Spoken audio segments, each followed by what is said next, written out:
Welcome back to Cool Times Podcast. We talk all things cool about the cold storage construction industry. To my right, Miss Jenna Free. Hello, my name is Vince Free, and we have an awesome guest on today in studio that we've been trying to get with for 2 years now. It was about 2 years, I think. Over 2 years, but we made it. Over 2 years in the making. About over 2 years, yeah. So we'll get into all that here, but we have Brian Benson here with Voxel and Director of Solutions and Engineering. Welcome to the show. Welcome to Cool Times, brother. Thanks for having me. Like you said, it's been a bit, and love to tell you the story, which is something innovative for cold storage. Very excited. Yes. I first met you in Arizona at GCCA or SIBA. Which one was it? GCCA. GCCA For breakfast. Yeah, for breakfast. For yeah, breakfast. absolutely. And then we had a scheduled on the road podcast. yes, And then we had to all we were supposed run away. to do this podcast in Florida Yes. Last year. Last year. year. and that GC got cut short And we all Hurricane evacuated the hurricane. So all my notes are from 2 years ago, from when we were supposed to do the podcast, but a lot has changed. A lot, I'm sure. I can't wait to hear what's all changed. And dude, it's interesting. So what I understand, and help the audience out here, Voxel. So what y'all started by monitoring door openings for cold storage and saved a client $75,000 in a year. It's exactly what you just spoke to. Wow. So what do you do? Tell the Tell world us what Voxel y'all do. does. Now. In short, right? So got a call from an insurance gal in Modesto, California, when I was a GM of Miracle in Modesto, largest site for the West region. Mm-hmm. And actually, she called to say, "Do you realize you're one of the most dangerous sites in the western part of the country?" It's pretty difficult to take that in, but it's a stat I like to speak to because I'm like, "You're correct. That's exactly what it is." So we have some entrepreneurs that worked at the self-driving car space. Okay. That would like to take our technology and bring it into the warehouse environment. Okay. Interesting. And I said, I'll do anything to save my people. And mind you guys, right, it was in the middle of the pandemic. Yeah. Yeah. Nobody was showing up. We couldn't get product shipped to our customers. Yeah. And I just said straight up, I go, I'll do whatever it takes. Sure. Wow. And then 5 years later, a large company. I'd love to tell you the story.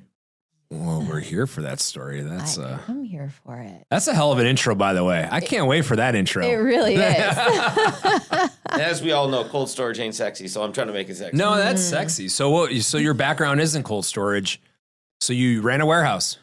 Yeah. So How long did you do that? I've been in cold storage my whole life. Started in the 90s, so it tells my age. For all the customers on the call, it's Plumbing Foods started back in the 90s when I was in college, right? You didn't really have great jobs, so I worked third shift working with the cold storage guys. Yeah.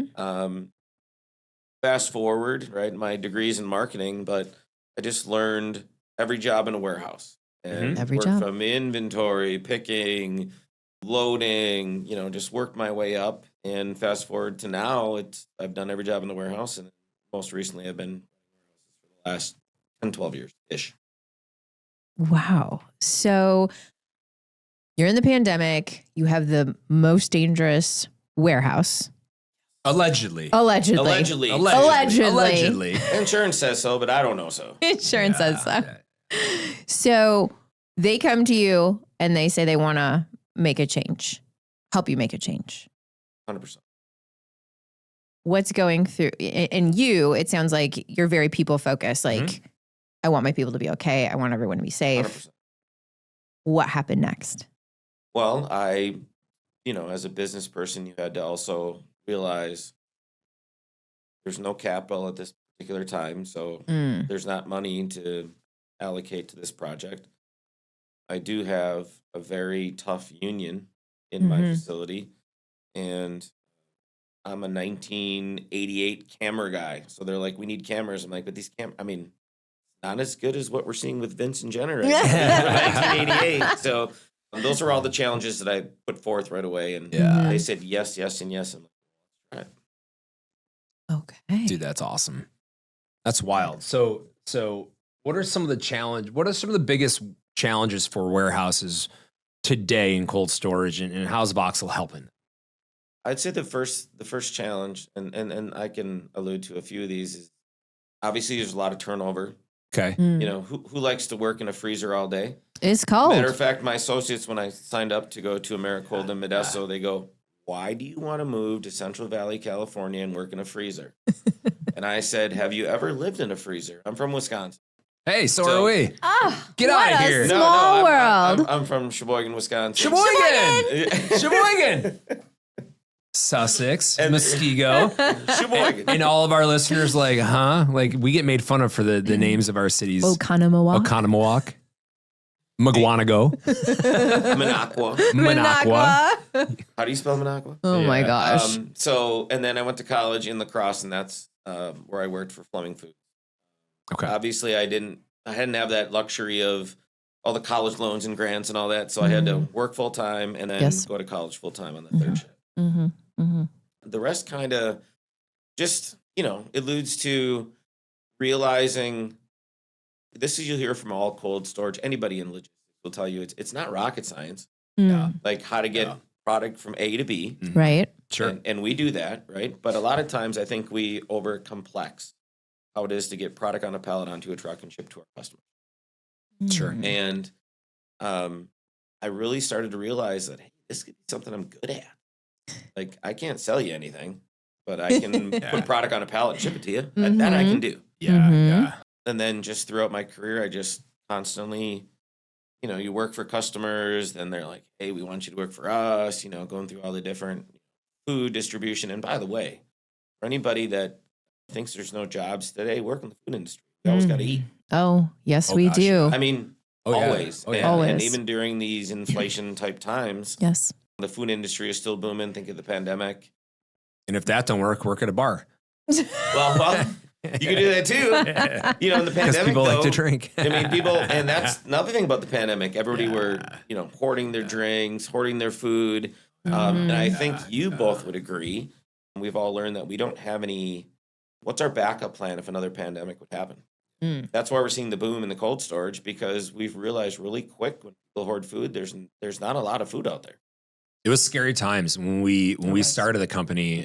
When we started Freeze, we started in July of 2019, and we started building a cold storage meat plant for storage and processing in Kansas City, Kansas.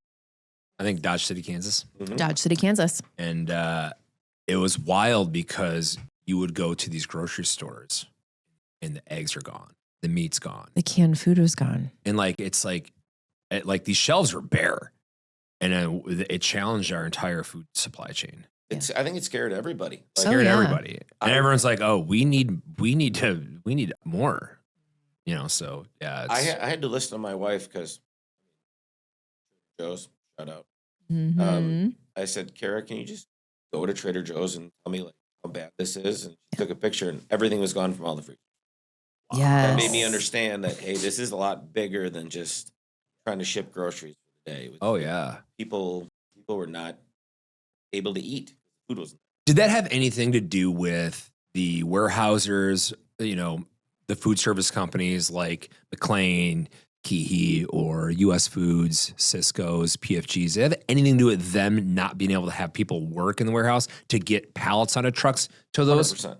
Did that have a lot to do with it too? It had a lot to do with it for the reason that when you get to that point where now you're figuring out what is the priority, what food, what customer priority. For us, it was, I can't ship you frozen because frozen will sit in the freezer and not thaw. It will not expire, but your deli, your yogurts, your cheeses, all those things that expire, that had to be my priority. Otherwise, it's all going to expire and go bad. So our focus then became just deli. Yeah. People that had frozen couldn't ship. Yeah. Because I didn't have the people. If I have 40 people called out out of the 100 people I had, you had to be honest with yourself and go, okay, what's the worst of the worst possible scenario? Wow. But it's a real scenario where I can say in my career it was the worst, but I definitely learned a lot about, and I think cold storage learned a lot about, hey, we need to make a bigger supply chain. We need to make a bigger inventory of if something like this to happen again, we got to be prepared for something like that, which is the reason, in my opinion, cold storage is now, as it should be, bigger and brighter. It is. Sure. It is. What is, so let's go down that road a little bit. What would how is Voxel approaching that? Like where in what they do, what's their role in helping prepare us, helping advance? It's a good segue. Obviously when they came, when they came to me, right, Yeah. it was like, it's a stat I don't like to speak to very often, but it's the truth. Mm-hmm. And it made me start to change my thought process. So with not having people to ship your product, obviously it's affecting our essential workers and getting food on the table. Yeah. But we also realize it's the leadership on the floor, the visibility. My facility is 1.2 million square foot. Yeah. 100 and some people working all day long. And during a pandemic where I have supervisors calling in, it's right, the blind's leading the blind at this point. Yeah. How do I get that visibility? Mm-hmm. And the visibility comes back to, similar to this podcast, there's cameras in here all over. Sure. They're watching our every motion. Well, in my facility, I had 178 cameras. Wow. How do you utilize them? Right. And typically, And you already have those cameras in there. they've already been there. They're there. Those were there. For a year. Right. Okay. 2 years, 10 years. They've all been there. Right. They're like, okay, I kind of like the mindset and the visibility, but how do I really? You only look at them when something bad happens. That's so That's true. so So true. If Vince would go and do a body slam, they're not going to go, how did Brian get hurt? Yeah. Well, we're looking at it now because something happened. We knew to look back at it, but otherwise, those cameras are just there recording footage for hours and hours. But it doesn't give you the value you're looking for. Not so much. Right. That's so true. However, when you can put on some, as you alluded to, door open duration, and the reason I use that use case, my associates, when I started there, said this door is always, and that forces our associates to go all the way to the back of the freezer, which is almost like a football field. Oh yeah. Oh yeah. Causes productivity, Mm-hmm. causes frustration because you could literally just walk into the warehouse and come out of the warehouse. Dude, what kind of door was it? who can we call out Careful. right now? I have a lot of door friends, but So do I. So don't say it. Don't say it. We have door sponsors on We have this door podcast. sponsors, so needless to say, when they said that, I said, yeah, let's check it out. Let's just monitor the door. Okay. And to this day, knock on wood, that door has still not been busted. But prior to that, the door was locked up probably 10 of the 15 years Wow. previously. It's because there's visibility. And Right. the biggest value, which you guys alluded to earlier, was Brent, you know who you are, my old boss. Yep. He's like, Brian, you work in Central Valley. It's 115 degrees, which has been every day for the past 15 weeks. Why is your bill going up? I want to know. Yeah. I go, I don't know. Voxel. My lumping service left the door open from 12 o'clock at night till 8 o'clock in the morning. The freezer door wide open the entire time so they could pull pallets. That means our compressors are constantly running. Oh yeah. Yes. Driving up my power bill. And when you're talking $100,000 power bill going to 108, 109, 110, 118, during a pandemic when everybody's chomping at the bill to keep your budget in check. Dude, that's crazy. I said, okay, we have something here. That's kind of where the rest of it. That is absolutely wild. And you made me think of a story that just happened to us where we had a contractor in the backyard say something that they did. And we're like, yeah, I don't think that happened. And, we have like So 13 cameras around our house, right? So I just checked the cameras and I pull it up. I go, yeah, they didn't do that. And I had showed the guy the video of it. He's like, send me that video. I'm going to talk to my guys. I'm like, I ain't throwing them under the bus. I'm telling you as the manager that's when you tell me that your guys in the field are doing something, I'm telling you right now, if they're telling you they are, they're lying to you. Here's proof. But I'm not going to send this to you because I'm not going to rat them out that way Still and want to have be proof. a good business agent at the end of the day. I'm just letting you know because as business owners, we rely on our field people to tell us the truth about things. And if I go to you as your warehouser at Americold and I say, hey, yeah, we did this and we did that and we got you taken care of. Dude, if you check the tapes and say, you didn't do that like you said you would, like that looks bad, right? So we need to. And you have to start trusting, Yeah. who are the people you trust? Who are the non-people Yeah. you trust? And one thing I've definitely learned in my journey with Voxel is that I'm not the only one. You're not the only one. It happens a lot more than we like to think. Yeah. So, I mean, there is nice things about the visibility that Voxel. Yeah. That's a really So can your system, if you already have all those cameras in place, can your system can you tie your system into the existing cameras with some type of software program and then do your AI thing through existing systems? You nailed it on the head. Well, there you go. I got you. A lot of times I go through when I'm talking to customers and stuff, I get so excited of how Voxel has done for me. Oh, yeah. But then they're like, buy 10, 20, 30, 50 cameras. I'm like, no. Whatever cameras you have there today are good enough. Wow. And my cameras were, to this day, I think I'm probably have the oldest camera system that we're on. So you literally can say, if I can see it, we can deploy it. We're 100% camera agnostic. There hasn't been a camera we're not able to deploy. Yeah. And then now that, right, the AI word was not big back in 2020, but today's world, right, is it not everywhere we look? Everywhere. Everywhere. Everywhere AI we is look. Everywhere we look. So at what point were you like, all right, I'm getting out of the warehouse business and I believe in Voxel and I'm all in with them now? That's a big question. Am I allowed to ask that question? I don't know. What's all and I still, to this day, like there's passion with, working in the box, working with your folks, meeting individuals, right? There's passion there. But in my mind, when I started to see the value during when we did the pilot, I'm like, wow, there's something big here.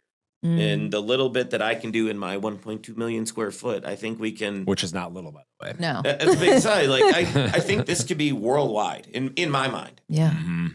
And when the company offered me the opportunity, obviously it was got to sit with the family. What do you think? Am I going to go from being in a box my whole life to working in the tech space? Like it's for everybody on this call, it is a big jump. Tech space is no joke. Oh, yeah. Very different. Yes. Sure.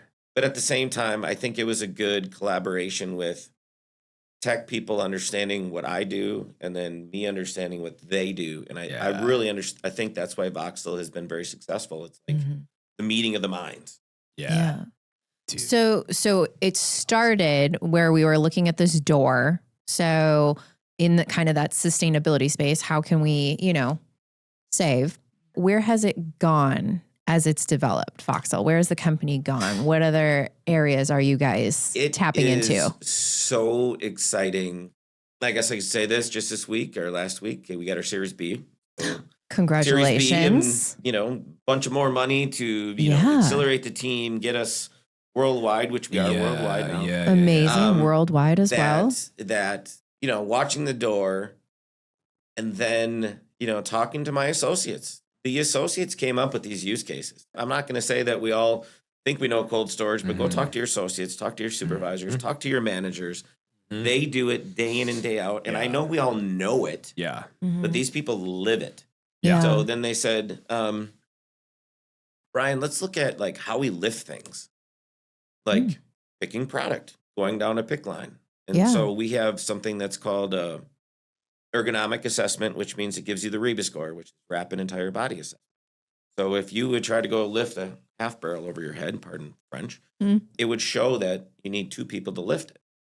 Oh, not if you're from Wisconsin. Well, if you're from Wisconsin, we just lift them up. Yeah. So it started with the ergo, and then also, the question was, where is your biggest pain, Brian? And the pain was the major injuries, the people that are getting a hand broken, ankle taken off. I've seen, arms snapped. I know I'm sorry to be descriptive, but when a forklift and a human interact, it's 3 times the weight of a car.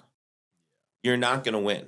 No. So we started to monitor that type of activity. And I think as we've grown, I think OSHA would say every day 99 people are injured or potentially die in a workplace accident. Wow. Like these are big stats where you're like, what else can we look at? And really our customers bring forth, this is my problem. Then Voxel says, how do we win? Yeah. How do we look at that problem and make it better? Just yesterday. Yeah. For example, it's not just in the warehouse, right? It's outside the warehouse. Oh, yeah. So we've seen many times forklifts go onto a trailer, and if they don't have their tandems back, it can tip your trailer. Yep, it sure can. AI view, see that? Yeah. We can tell you if your tandems aren't back now. because it's a 3 feet movement of your tandems. If you can think it, AI can learn it and do it better than what we thought, because we know we do trailer inspection. Mm-hmm. We know we have people who will check the temperature of the trailer. Yep. But is that supervisor looking if the tandems are back? Most times, probably not. Yeah. Wow. But if we have AI doing it, now you have a less risky load going on the freeway. Dude, we have so many warehouser friends that I just hope they're listening to this show. Mm-hmm. Oh my God. This is a big deal. I mean, you could take this into so many different, like, the beauty about what y'all do and what I'm learning today and what I'm assuming everyone's thinking is it's not just about let's put like energy efficiency in a box. You have all these cold storage door and high-speed door manufacturers and all these warehousers being like, hey, I want to invest in, Jamison or Rytec high-speed doors, right? I want to see how our traffic flow is, how long doors are staying open, what's your cycle count, all that stuff, right? And monitor energy efficiency that way. That's just one box, right? You have workflow efficiency that AI can check. You have safety that AI can check. And that's just warehousing. Think about, like, if we had cameras on our job site monitoring our field guys installing insulated metal panels. Think about this for a second. I could say, Brian, I need you to look at this and find out where we're wasting our time and how efficient we could be, or where are we going wrong? Where our risk is. Where's right? our risk from a safety standpoint too? Where's our risk, right? Like, this is wild. We did not talk about this, but you are 100% correct. And you just said something that made me go, how'd you know that? Because another customer, I can see when forklifts are not stopping at an intersection, right? So I can see how often and how frequent, but guess what we did realize? The people that are getting in accidents because they're going against the grain, they're going against traffic. I can determine traffic flow and find out that that's not a good travel path. Wow. You and I never even talked about anything like that, and we can monitor that as well. Wow. This is so crazy. Like, is your pick line set up properly? Who's going against the grain? Let's be honest. There's so many variables when you think about that equation to be like, that can be avoidable. Sure. It can be reduced if you say you absolutely cannot go against the grain here because the person can't see that person because they're all coming this way. Yeah. It's like going the wrong way on a one-way road. Yeah. That's cool. Where's your guys' office? Well, we have 2 now because we've grown. So San Francisco is where it was born and raised. But we also have one in Chicago now. Kind of nice. Very cool. Very cool. It is very cool for us Midwesterners. Absolutely. More excuse to go back to Minocqua. Yeah. Sheboygan. So when you guys going to move out of San Fran and come to Texas? Personally, I'm going to move to Texas probably pretty soon after because California's great, but Texas is a little better. So. We think so. Yeah. All the techs moving here. That's why I ask. No, Yeah, we all do. the We have a techs lot of moving tech here. moving here. Specifically, I would say Austin. Yeah. Me personally, I can see that doing that company-wise. I would can't speak for them, but as we grow, right, you need offices everywhere. You do. Yeah. No, you do. That's cool. So 2 offices. And where do you live? I live in Modesto, California, Central Valley. Okay. Right on. We know Still live NorCal, baby. 2.5 miles from the site. Still checking on my ladies and gentlemen over at the site. Like, Cool. bike past them, like you don't ever miss, never lose that connection with those folks. I love that. That's great. I used to cover the West Coast when I was pedaling high-speed doors, and I would do the 99, and I'd be going U.S. cold all the way up, right? Yeah, Bakersfield, Tulare, Turlock, Sacramento, right? I would do that trip all the time. That's my trip. Yeah. That's 100% it. And as I speak cool. today, that is exactly like that's our wheelhouse. That's where things grown. And another shout out to a customer, Central Valley, Michaels. Yeah. Michaels has nothing to do with cold storage, but they're another customer that expanded very quickly. Yes. And just from a statistics perspective, in 1 year to the next, they reduced theirs by 91%. Wow. So this is real in these inflation times. This is real EBITDA to your bottom line. And we learned in cold storage, but it doesn't mean it doesn't fit in other industries as well. We're pretty much in glass, manufacturing, food distribution, cold storage, just to give you, I mean, we could put a camera in here and I'd probably make you be a better lifter, Vince. Not that you're not. Not that you're not. I'm the one who's lifting around here. Use these cameras right here. It's fine. Everything's fine. It would work. Use these. So let's going back to coal for a second. Yeah. When we're talking about this technology, I'm hearing it can come in at any time. Is it better to come in because we're seeing a lot of new development in cold storage? Sure. Is it better to come in with the new development, or does it not really matter? It can be adapted for existing facilities. Very good question. I would say both. Okay. If you're already there and you're established, cameras are there, you have better information as far as where is your risk, where have the injuries happened. So you can be more laser focused. But then also on the flip side, we're in a lot of new builds. The new builds is things that I think cold storage executives would tell you. We try to build it perfectly, as we all know. Of course. Right. We always do. Yeah, no, we do. We try. But then when you hire the associates and you're like, this high rig does not go in this room and this shouldn't go in this room. Well, you find out real quick that, someone tried to put the high rig in that room. That's how the door gets taken out. Forklifts get tipped over. So I would say there's equal value in that respect. But lately we've done a lot of new builds, and I think it helps them also engineer how things should be. They think it's built for one designation, meaning pick lines and receiving and shipping, but through the data, you start to realize, maybe that isn't. And I think that's interesting. I like my new builds for that reason. Like they partner with us. Where should we place the cameras? What should we look at? Yeah. I think we've done a very good job in the last 5 years to determine where do we see the risk? Where do we see those accidents or injuries? And a lot of customers are now saying, hey, we're building a new building. Where do you recommend?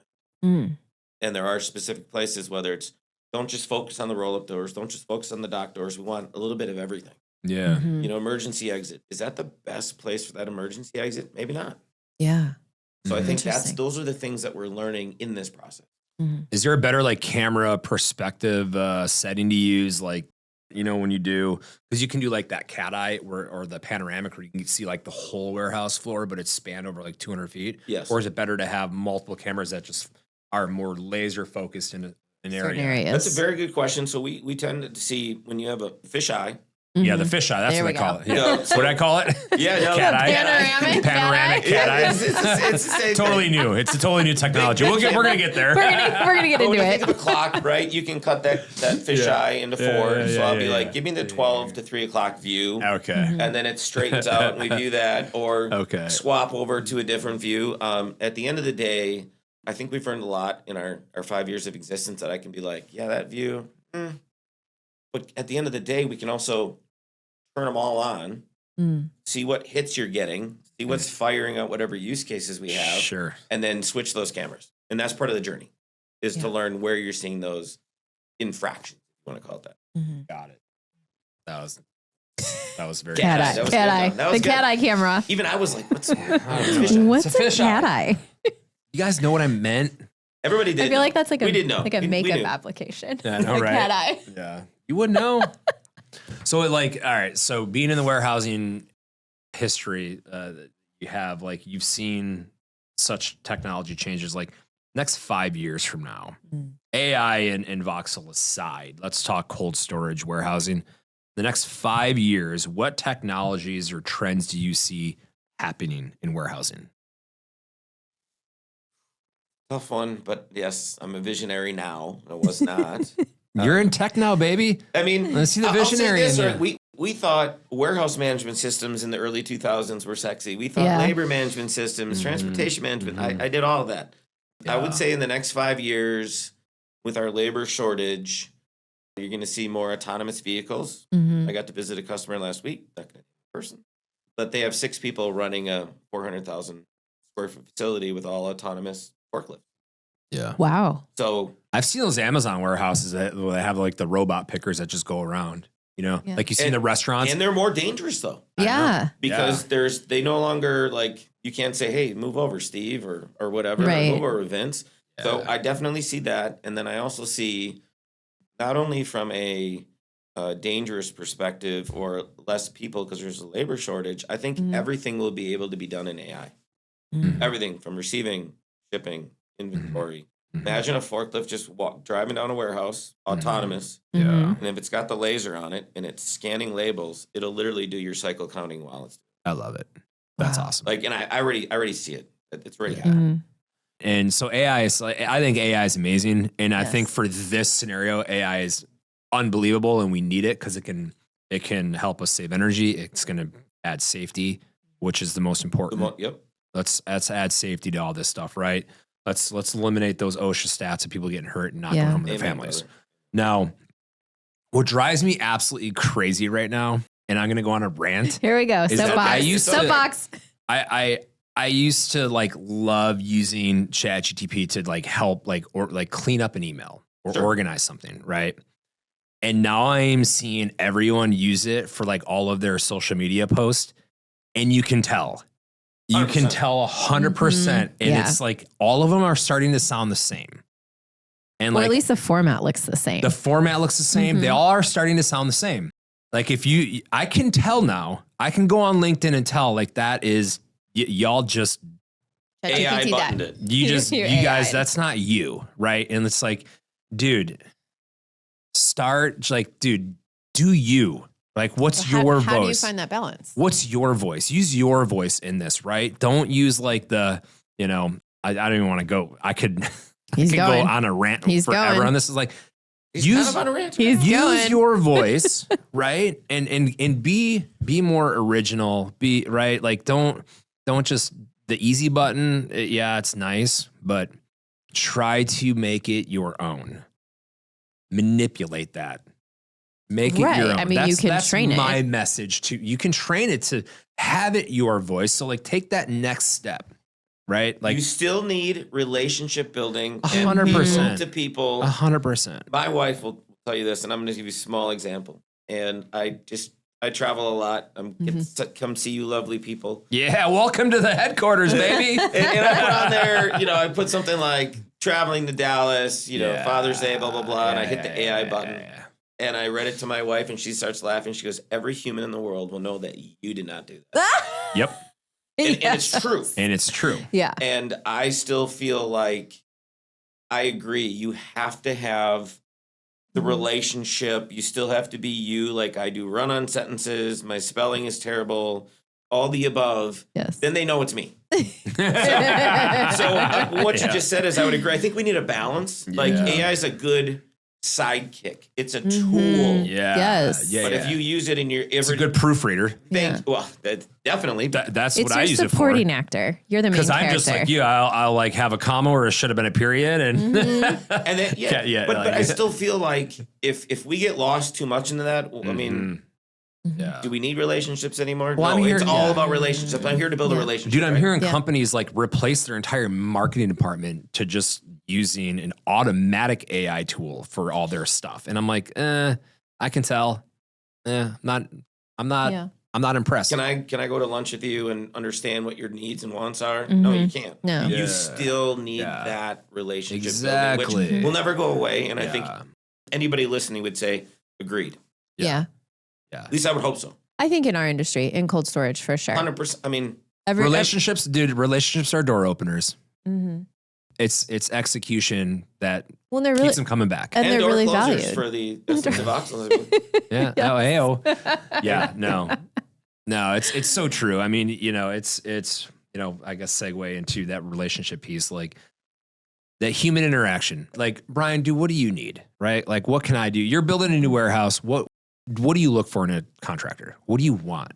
Like, Well, and I imagine that's how you have your conversations with the people, your customers who you're trying to solve their pain points. Yeah. You have to have that 100%. conversation to know what they really need. 100%. One thing I've learned is during the pandemic and where Voxel started to really explode, if you will, you can only do so much through that laptop. Yeah. As operators, no, I need to walk in your shoes. I need to walk through that pick line. I need to see this operator turn the corner. I need to see those things. Yeah. And early on, I think we tried to do it more remotely just because people wouldn't allow you in their facilities. Yeah. But at the same time, there's more value in walking the site, understanding it, walking in their shoes, and then you truly see the risk or the value that's provided when you're on site. I mean, that's why if we did this online, I don't think it would be as valuable if now I'm here in 100%. person to see what you're doing. 100%. And like for example, let's say you have a camera angle looking at a corner of a freezer, and your system comes back and says, "Hey, this forklift is making too wide of a turn. and it's impeding in this lane. Why is it doing that? But what the camera doesn't see is that goalpost bollard in the corner that they have to go around. That's in the weirdest spot ever. But if you physically walk that facility to get the feel for it, walk around and look it and be like, yeah, that goalpost is in the wrong spot. Like it's causing some interference here. You nailed Camera it. didn't see it. This is why, yeah. You need to walk it. I mean, you got Shout out to Burleson, Texas, Vertical Cold Storage. I watched their video for months, actually, and I'm like, I don't understand why there's so many pit-to-pit in this particular area. But because it's only two-dimensional, when I walked it, I realized now there's a door there, there's a wall there, here's their shipping and receiving office. It made a lot more sense. Yes. And we just said, hey, let's pick a different camera. Because I got to walk through it and say, you're going to get more value if we look that way down the dock than just looking at a shipping office. Exactly. Your point, you know. Yeah. Well, that was an accident. That was an accident. I sure tried. So tell me, I like to ask this question because I just think it's kind of fun. If Voxel was a superhero, what superhero would they be? The kind of questions. Well, I would say this, and this is probably maybe me more than Voxel, but it's exactly what Voxel does. We are a proactive tool. We are a leading indicator, so I don't have to wait until Vince slips, trips, and falls and says, I wish I would have done X. So if I could see in the future a few minutes, maybe a few hours, Voxel would be able to tell you, don't do that. Because I know what's going to happen in the end result. And every day, hundreds of sites that I view, I don't need the bounding box to show me what's going to happen. I know what's going to happen. I've seen it hundreds of times. But if I could just fast forward and say, don't do that, I think that's where the value value adds. Yeah. I like that. This episode is brought to you by Fastener Systems, Inc., otherwise known as FSI. Serving the entire cold storage industry, FSI is your go-to source for high-performance fasteners and thermal supplies. Built to last, trusted by pros. Let's get to work.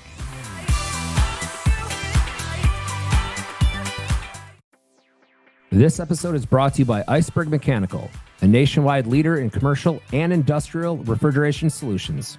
From design and installation to service and maintenance, Iceberg Mechanical delivers reliable, energy-efficient systems for cold storage facilities coast to coast. Iceberg Mechanical, keeping it cool every step of the way. So we use a company that we have solar-powered cameras on our job sites. Love it. And these cameras are mounted in a position that overlook our Connex trailer at night. And we do a monitoring service for off hours for security purposes, right? Because not every job site is secure. Right. Or Most fenced aren't. in. Most And most aren't. aren't. Most are aren't. not. No. I like the ones that are. I like the ones that are. Me too. I also like those. Because theft is a big deal. And It's very there's big. hundreds of thousands of dollars of tools on job sites. 100%. On everyone's Connex, right? So not to mention that, one of the most highly stolen things on job sites right now are ATVs, UTVs. And they have become such professionals. Like they know where the tracking device is, and they know within 3 minutes to find it, disconnect it, throw it, and this thing's gone. So I'm pretty sure the security company has human beings monitoring these cameras, which is totally fine. So one time, dude, we had this camera view right over our Connex and trailer, and we had our UTV parked right in front of the doors to protect The doors from the being doors, open. because the doors are locked, but you have to move the UTV to get into the Into the Connex. doors. Yeah. Right.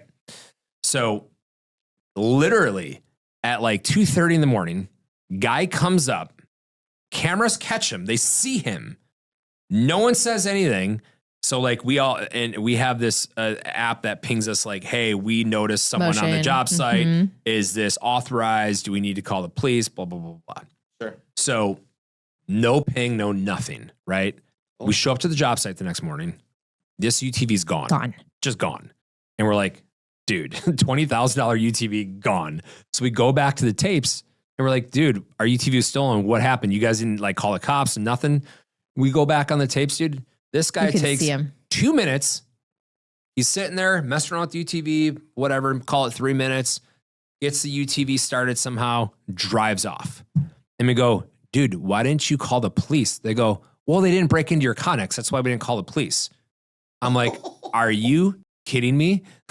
Like, what? Hey, on the honesty side, yes, Voxel would have captured that. If I would have put it as a no pedestrian zone for a second, it would have sent you an email automatically. Exactly. And then you could have been like, hey, there's somebody by the UTV. Maybe you want to check it out. Yeah. 100% Voxel can do that. So can Voxel take that camera footage and essentially set up an AI thing if you see humans in this area off hours to automatically call the police?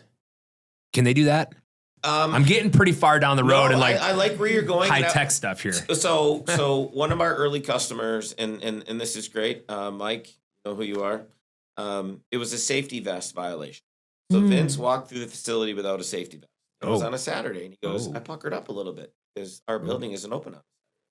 And what it was the contractor forgot his toolbox, and he went there to pick it up, and he goes, but Brian, that's better than I ever thought it would be. It was a safety vest violation, but it told him someone was in his facility, so he was able to get on the phone because it sent him an email automatically and said, who's in the building on a Saturday? Exactly. Is it somebody trying to do harm? Is someone trying to steal? Right. Whatever the case may be. So sometimes we set up use cases where you don't think it's going to use for X, and then you get something. So now they're like, I want to put it there, there, and there. So it really changes your mindset of how can you use this in a safer, more productive way. Yeah, and that's interesting though, because not even for the security purposes, but if there is an accident or something like that, like humans, the visibility, right? The visibility for that, like, can if paramedics need to be called, can we see that and have that done? Where sometimes humans, we panic.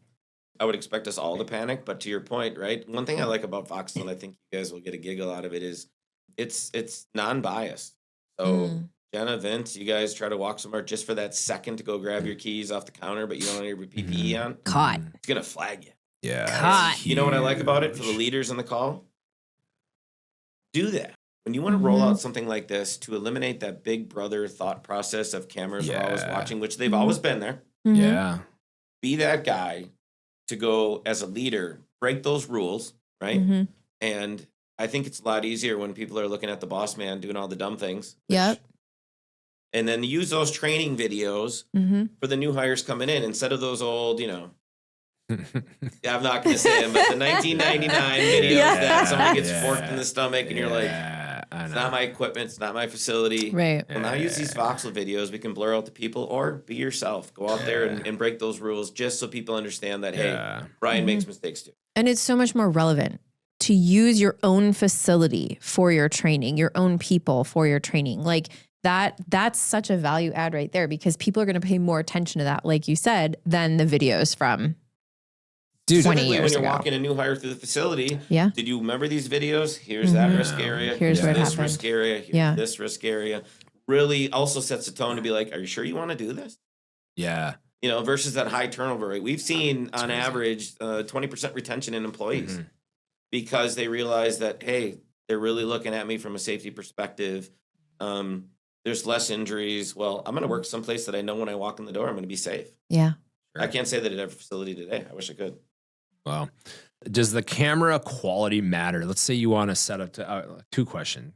Does camera quality matter? Because let's say you want to monitor, like, hey, I want all of our guys that leave the Connex walk to the building to put, whatever in, wearing their safety glasses. Yep.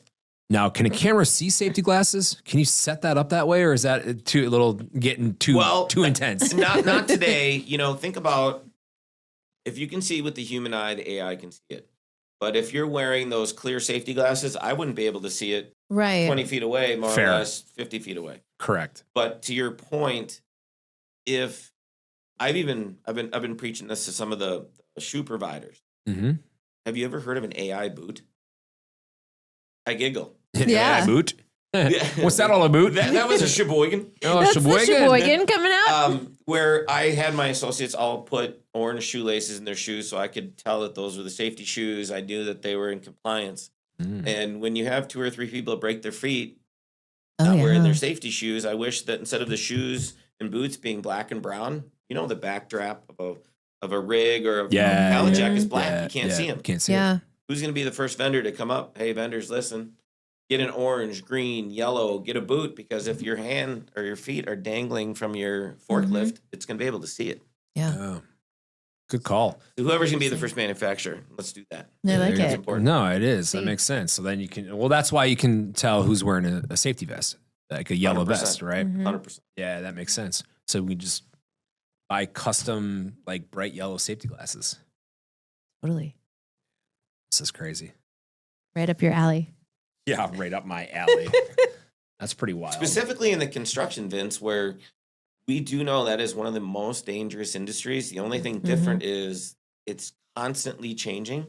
Yeah. But I think when I worked at a company called Organic Valley, where they put it on the water tower, where you can see the whole building time lapse, it would still work then. Your construction workers all have their PPE on. Yeah. Are people in areas they shouldn't be, specifically for, like you said, taking your UTVs? Yeah, we can do that today. Yeah. We started inside.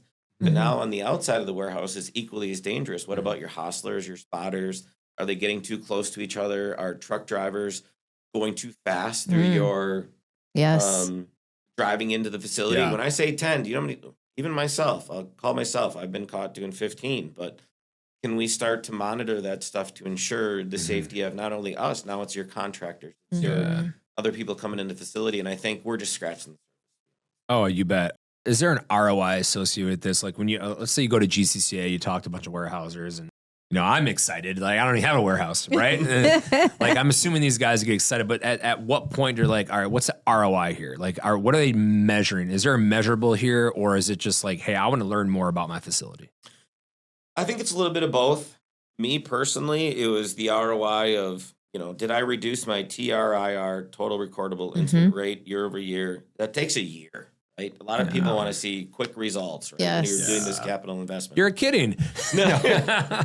But when I went from the most dangerous 12 indemnities to 0, I knew there was something there, right? 12 to 0 makes me go, wow. That's impressive. Yeah. And now that I've onboarded hundreds of customers and they see the same results, like it's not by mistake. It's designed of just having that visibility.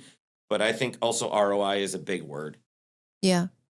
Is it the safety of your employees? Mm-hmm. For some sites, it is. Yeah. Is it increased production? Mm-hmm. For similar things, like this is a use case. My associates came up with this, mind you. Parking duration on a forklift. Is that very safe? Not really. But it increased my productivity by 28% because it eliminates the chatty Cathys, not knowing what to do. And it's also like, Jenna, you can't follow Vince every day, even though I'm sure you may. Like, I want to make sure he's like, She don't. I want to make sure he's being productive, but also don't want someone to be walking behind and driving that productivity. Well, that forklift is stopped for 3 to 5 minutes. Why? Yeah. Look into it. Yeah. So the return on investment depends on what the customer's goals are. 100%.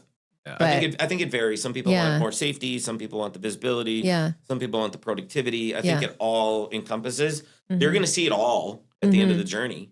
Yeah. Which is my job as the solutions engineers to make sure, hey, did you think about that? No, I never thought about that. Okay, let's try that. Yeah. Right. I think at some point, in my opinion, is I hope that we can eventually just run a time frame of video footage, put every use case on it, then it's going to tell you what you should look for. Oh, Instead I of like that. Vince going, I just want to make sure the UTV doesn't move. You're saying I want to make sure that the forklift's doing X, not speeding. I want to make sure this. Well, that's what we know is happening. Yeah. What do we The not beauty know? of what do we don't know? What do we not know? And so if I run everything on it, I'm going to speak to a customer in Malaysia. They are so good at what they do. There's no incidents. Like it's their culture. They are so on top of their game. Yes. So we implemented a new camera for him. I said to the boss man, I said, hey, can I do something different this journey? And he goes, sure. I go, I want to put every use case on there just to see what we don't know. Yeah. He said that was the best thing he ever did. Because there's a lot of things he didn't know. He didn't know truck drivers driving into this place wrong when they shouldn't be. He didn't know people were speeding. He didn't know people were stepping on top of a. So they're the luckiest. Yeah, I mean, right. I mean, and I think that's where. Yeah. When you say you don't know what you don't know, I mean, how do I walked in your building. I don't know what hazards are here, but eminently, if something happened, Mm-hmm. I don't want to learn the wrong way. Right. No. I'd rather somebody tell Exactly. me, Brian, you shouldn't walk through that door because You you, don't- have a yeah. chance of X. Proactive. You don't want to F around and find out. No, I'm from Sheboygan. I don't want to F around with nothing. Nope. From Sheboygan. Well, dude, I guess how do people like, I mean, first off, thank you to all our listeners. I mean, we got, Yes. the podcast has grown and it's because of awesome guests like you, Mm-hmm. the awesome content. We appreciate Our our listeners. sponsors, The sponsors yes. are huge. That's why we have all these cool new lightings. All of these cameras, if you will. All the cool stuff. And by the All way, the cold cool stuff, storage, man. shout out. My whole life. That's all I know. I love that, dude. Well, Love how do people find you and Voxel? How do people? Yeah. No, it's a good question. We obviously do a lot of conferences, and except that there's hurricanes, we don't get to talk much, and we just run away from each I other. know. You can go to voxelai.com. There's a click in the window to say, contact us, that type of thing. Okay. I think word of mouth is huge, right? You want to learn from your colleague to be like, how did it value you? Yeah. And then obviously you can reach out to myself. Like at the end of the day, I love Voxel for one reason. It's the value and the lives that we save. Mm-hmm. But there's just AI is a 2-letter big word. Sure. And I think it scares people, but at the same time, people also got to realize that there's a lot of people helping. Like, Yeah. it's a journey. It's not just AI doing X, right? Mhm. Like AI is never gonna pick grocery pallets, put them on a truck, and feed you. Right? Right. It's gonna do a portion of it, but we still need the people behind it. And people are always like, I just need a different skill set that I can train and teach to Mm-hmm. that would help the AI get better. Yeah. Look at that. So Boom. Voxel's helping obviously make these kinds of facilities safer. If your job had a warning label, what would it be? Boy. My warning label would be careful for what you're gonna see. Ooh, I like it. Because there's things that I know I'm gonna see, Mm-hmm. but when I see a guy doing a barrel stand 3 stories in the air with a half barrel, I didn't expect to see that. When you see somebody in a rack, trying to do a backflip, Mm-hmm. like we've all done it. Like I used to pick frozen food, and I did climb 3 stories up to get that lobster to get to my customer. Yeah. But that's exactly how bad things. Mm-hmm. So the warning label is just be careful because you're going to see things you never expected to see, but that's okay. Mm-hmm. You don't have to change everything you do in your building, but I do think you need to now officially comment and train to be like, you never climb 4 stories and do a keg stand. You just don't. You don't do that. So yeah, I like and it. to all my Voxel listeners, I think they'd agree to be like, we did a presentation at the Bev Cap. The guy's like, I want to show that. And I'm like, really? And he goes, it was my supervisor. Stop. And he just goes, but we all know it happens. Yeah. We know it happens. Mhm. All he wants to do is service the customer. He's not doing it trying to hurt himself. No. He needs to get that barrel of beer down. Mhm. Doesn't know any other reason except for someone put him on a pallet, put him 4 stories in the air, and it's on a leaning tower of kegs already. Mm-hmm. But he got the barrel, got to the customer, etc. Right? Mm-hmm. But because nothing bad happened, nobody knows. And I think that happens probably every day in our life, yeah. in our warehouses, I on believe your it. construction sites. It's all good intent, but bad things happen. Yeah. Unfortunately. Yeah. Good call. That's a good warning label. That's a Mm-hmm. great warning label. I don't know if I'll ever. Well, true. good thing we recorded it. Yeah, no, that's a good thing. Good thing you recorded it. I like it. If you could title this episode, what would you call it? Mm. It's easy to say proactive visibility. Like that's one of Yeah. our taglines, but I would Okay. just say know the unknown. Ooh. Whoa. Whoa. I like I it. mean, we're all operators, and we know how we've gotten things done in the past. But just imagine it's that times 10. Oof. And at the end of the day, when you have that one person that has a fatality, has a broken arm, Mm. ammonia release, electrocution, I've seen a lot of things in my career. And although I know it's my fault, you have to think to yourself, can you look that person's wife or child in the face and go, could I have prevented it? Yeah, I could have if I had the visibility, Yeah. but I didn't. So Mm. you have to at least go to bed at night and go, thought some. Yeah, true. Is there anything else you want to leave our listeners with before I bombard you with my favorite section of the podcast, this or that questions? Just know, right, with every new process, there's communication, there is education, there is transparency. Cameras seem to be maybe have that typical, it's big brother mentality, but if you communicate it properly, you educate people properly, training, it's coaching, that's what it's all about. How do I improve the workforce? How do I improve the level of service that I provide? I think it goes a long way. I think my associates being one of the longest customers now, 4+ years, it's still a very positive thing. Rolling out Hutch being safe. You can really change this dynamic in a positive way. And I would just say to everybody on listening is that find a way to make it positive, because that's what you need to do to make this thing effective, because it can really change the dynamic of how you roll the program. Love Makes a lot of sense. I like it. Oh, now you're going to give me a tough one, Vince. No, fun one. No, it's all good. Now it's the fun ones, man. I'm going to ask you a series of questions. We're going to get to know Brian Benson a little better. Awesome. And you have to, no in-betweenies, no third answers. It's just, you have to pick whatever I ask. You got to pick one. Okay. That's like the rule. Stephen Cole or whatever That's the rule. Okay. That's my rule. All right. Cold drink or cold beer? Cold beer. Pizza or tacos? Tacos. I live. Chips and salsa or chips and guac? Chips and salsa. California. I can't do it. I can't do it. My wife would say chips and guac. She loves guacamole, but I love myself. She's like, no, don't make me answer that. Beach vacation or mountain getaway? Mountain getaway. I race mountain bikes, so gotta be at the mountains. Sick. Concert or a sports game? Concert. I see Metallica on Friday with my son. So Very cool. Sick. Like that. Camping or hotel stay? Personally, camping, family, hotel stay, because they're... All right. Superhero power. Flight or invisibility? In the aspect of Voxel, I'm saying visibility. I like it. I like it. Summer heat or winter chill? Darn it, Vince. Moved out of Wisconsin because I hate cold, but I found out hot is worse. So I guess I'll take the cold, unfortunately. That's okay. But it may works for the cool times, right? It does. There you go. All right. Greatest sing-along song of all time. Don't Stop Believin' or Friends in Low Places?